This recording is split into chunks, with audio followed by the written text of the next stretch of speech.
Taste the Daily. அண்மை செய்தி. செங்கல்பட்டு அரசு மருத்துவமனையில் பணியாற்றும் ஒப்பந்த தொழிலாளர்களுக்கு 4 மாதமாக சம்பளம் வழங்காததை கண்டித்து ஒப்பந்த தொழிலாளர்கள் போராட்டத்தில் ஈடுபட்டுள்ளனர். இது குறித்த கூடுதல் விவரங்களை செய்தியாளர் டில்லி பாபு வழங்க கேட்கலாம். வணக்கம் டில்லி பாபு, விவரங்களை சொல்லுங்க. நிச்சயமாக வரும். செங்கல்பட்டு அரசு மருத்துவக் கல்லூரி மருத்துவமனையில் இதய சிகிச்சை, தலைக்காய சிகிச்சை, எலும்பு முறிவு சிகிச்சை, கண் சிகிச்சை உள்ளிட்ட அனைத்து நோய்களுக்கும் சிகிச்சை அளிக்கப்பட்டு வருகிறது. இங்கு நாள் ஒன்றுக்கு உள்நோயாளியாக 1000 பேரும், புறநோயாளிகளாக 3000க்கும் மேற்பட்டோர் தங்கி சிகிச்சை பெற்று வருகின்றனர். இந்த மருத்துவமனைக்கு செங்கல்பட்டு மாவட்டம் இன்றி காஞ்சிபுரம், திருவண்ணாமலை, விழுப்புரம் உள்ளிட்ட பிற மாவட்டங்களில் இருந்தும் ஏராளமானோர் இந்த மருத்துவமனைக்கு தங்கி சிகிச்சை பெற்று வருகின்றனர்.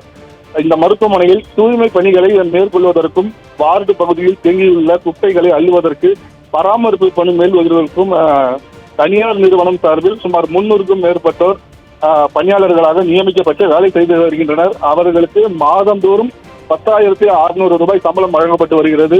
ஆனால் இவர்களுக்கு மாத ஊதியம் சரியாக முறையாக வழங்குவதில்லை என குற்றச்சாட்டு எழுந்துள்ளது. குறிப்பாக மாதம் முழுக்க 30 நாட்களும் வேலை செய்தாலும் 8,600 முதல் 9,000 ரூபாய் மட்டுமே சம்பளமாக வழங்கப்படுவதாகவும், போனஸ் உள்ளிட்ட எந்தவித சலுகைகளும் வழங்கப்படவில்லை எனவும் இது சம்பந்தமாக பல முறை தனியார் நிறுவன மேலாளரிடம் புகார் அளித்தும் எந்தவித நடவடிக்கையும் மேற்கொள்ளவில்லை என கூறப்படுகிறது. இந்த நிலையில் இந்த சம்பளம் முறையாக வழங்காத நிர்வாகத்தை கண்டித்து இன்று அனைத்து ஒப்பந்த ஊழியர்களும் செங்கல்பட்டு அரசு மருத்துவமனை வளாகத்தில் போராட்டத்தில் ஈடுபட்டு வருகின்றனர்.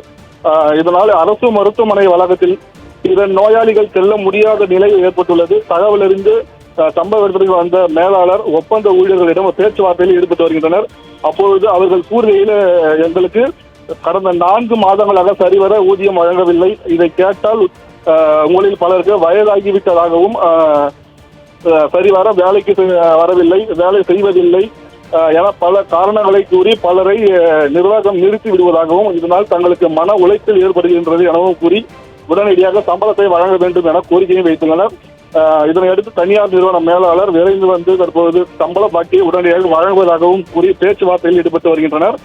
தற்போது செங்கல்பட்டு நகர போலீசாரும் போராட்டத்தில் ஈடுபட்டு வரும் ஒப்பந்த ஊழியர்களிடம் பேச்சுவார்த்தையில் ஈடுபட்டு வருகின்றனர். இதன் காரணமாக அந்த பகுதியிலும் சிறிது நேரம் பரபரப்பு நடைபெற்று வருகிறது. அருண்,